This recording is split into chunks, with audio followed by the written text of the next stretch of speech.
मुझे कहा कि 20 साल की राजनीति में मैंने ऐसा चुनाव नहीं देखा कि जनता अब सड़कों पर उतर चुकी है, जनता ये चुनाव लड़ रही है और जनता बदलाव की ओर बढ़ रही है। आप सभी का तहे दिल से मैं धन्यवाद देता हूं।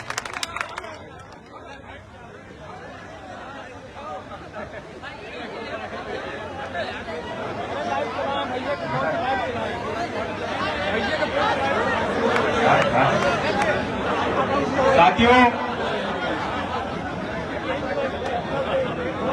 आज हमको 1 महीना हो गया अपने लोगों से मिलते मिलते, गांव गांव गली गली घर घर जाके लोगों से मिलते हुए, और मैं यकीन के साथ कह सकता हूं कि अब की बार कौशाम्बी की महान जनता अपने वोट के अधिकार से देश के इतिहास में सबसे युवा सांसद यहां से भेजने का काम कर रही है। संघर्ष करो, हम तुम्हारे साथ हैं। संघर्ष करो, हम तुम्हारे साथ हैं। यहाँ पे मौजूद इतनी भारी तादाद में नौजवान साथियों, सभी बुजुर्ग, महिलाएं, आप सभी लोग इतनी गर्मी में यहाँ पे आए हैं तो पता चल गया है कि अब की बार कौशाम्बी से कमल साफ हो जाएगा, भारतीय जनता पार्टी साफ हो जाएगी। साथियों, मैं कुछ बातें कहना चाहता हूं। आपने आए दिन विरोधी दल के लोगों से कुछ बयान सुना होगा, चश्मा की बात कर रहे हैं, किसी पे व्यक्तिगत टिप्पणियां कर रहे हैं, कुछ अभद्र वीडियो भी आए हैं गाली देते हुए, लेकिन उनके नहीं कहना चाहूंगा। मैं बस इतना कहना चाहूंगा, उन्होंने कहा है कि ये लंदन के चश्मा लगाते हैं या ये कहां से आए हैं, फला से पढ़कर आए हैं। मैंने उसका उत्तर अभी अपने पत्रकार साथियों को भी दिया था कि हमारे आपके आजादी की लड़ाई भी गांधी जी जब बाहर से पढ़ के आए थे तब लड़ी थी, और हमारे और आपके अधिकार की, वोट की हमारी सुनवाई हो, हमारा हक हो, हमारी आवाज हो। बाबा साहब भी लंदन से पढ़कर आए थे और मैंने उनको कहा कि इंसान की नीयत अच्छी होनी चाहिए, उनकी सोच अच्छी होनी चाहिए, वो लोगों का सम्मान होना चाहिए, लोगों का अपमान ना करे, लोगों की सुनवाई हो और उसका दिल अच्छा होना चाहिए। तो वो प्रत्याशी चाहे जहां का भी हो, वो इंसान का होता है, लोग का होता है और वो अपने प्रतिनिधि के लिए काम करता है। साथियों,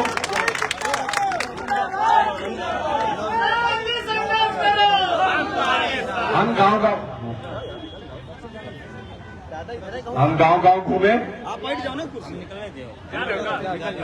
हमने जनता को कोई जुमला नहीं सुनाया, हमने अपनी बात रखी, जनता को उनकी समस्याएं बताई, और मैंने ये बात रखी कि यहाँ पे लोग 10 साल से हैं लेकिन उन्होंने कोई काम नहीं किया। हम अपने 20 साल और 25 साल के ज्यादा हो गए, उन कामों को लेकर के जनता अब चुनाव लड़ रही है। हम अपने काम गिनवा रहे हैं और पूरी जनता कौशाम्बी की जानती है कि अगर कौशाम्बी का कोई विकास पुरुष है तो वो मेरे पिताजी माननीय श्रीन्द्र जी सरोजैया है और कोई भी नहीं है।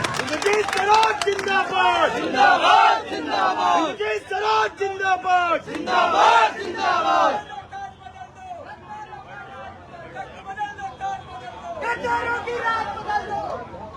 यहां से मंजनपुर, चैल, सिराथू, कुंडा, बाबागंज से भारी तादाद में जुड़ते भी लोग आए।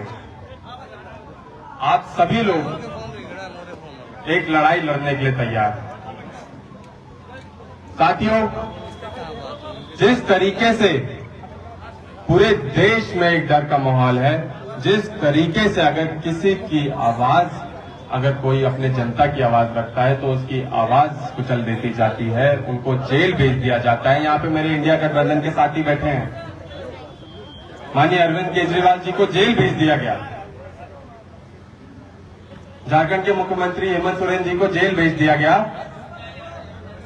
और मैं ये कहना चाहता हूं कि लोकल स्तर पे भी हमारे कौशाम्बी के जितने भी लोग हैं, उन पे फर्जी मुकदमा लगाया जा रहा है, उनको डराया जा रहा है, उनको धमकाया जा रहा है और ये कहा जा रहा है कि मैं या ना रहूं, मैं लोगों से हिसाब कर लूंगा। मैं उनको कहना चाहता हूं कि जनता आपका हिसाब मांग रही है, जनता आपसे हिसाब कर लेगी। आप अपना हिसाब दिलवाइए और आने वाले समय में साथियों, आप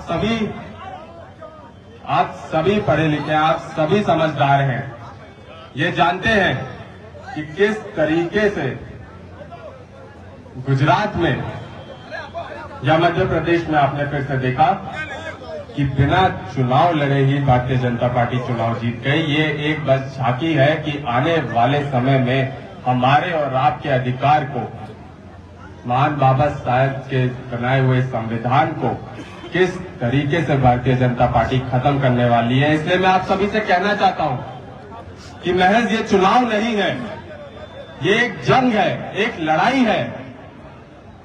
ये संविधान बचाने की लड़ाई है, अपने हक की लड़ाई है और ये अपने और अपने परिवार को इस हुजूम से, ये मैं विश्वास के साथ कह सकता हूं, जिस तरीके से मेरे साथ नौजवानों का हुजूम निकला है, जिस तरीके से मेरे सर पे मेरे बुजुर्गों का आशीर्वाद है, मैं बस इतना कहना चाहता हूं कि वो नारा हम गांव गांव जाके लगाते हैं और वो नारा फिर से आप मेरे साथ लगा दीजिए कि कोई नहीं है टक्कर में, क्यों खड़े हो चक्कर में, कोई नहीं है टक्कर में। क्यों खड़े हो चक्कर में।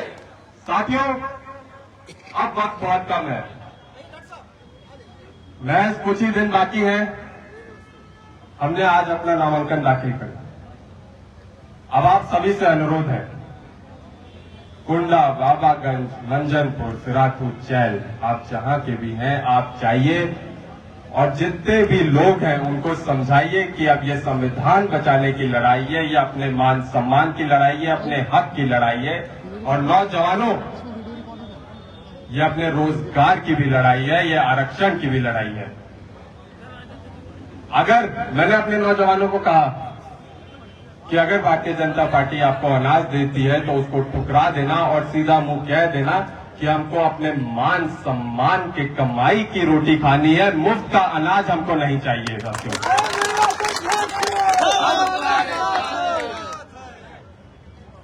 मैं इसी के साथ यहां पे भारी संख्या में मौजूद सभी साथियों का, कांग्रेस गठबंधन, आम आदमी पार्टी, जन अधिकार पार्टी एवं सारे गठबंधन के साथियों का और अपने समाजवादी कार्यकर्ताओं का पुनः बहुत बहुत धन्यवाद देता हूं। आप सभी को मेरी तरफ से बहुत बहुत धन्यवाद। आपके आशीर्वाद से और आपके समर्थन से, आपके सहयोग से मैं आपसे वादा दिलाता हूं कि आने वाले 4 जून को कौशाम्बी में के इतिहास रचेगा और एक नौजवान सांसद आपके बीच में बहुत बहुत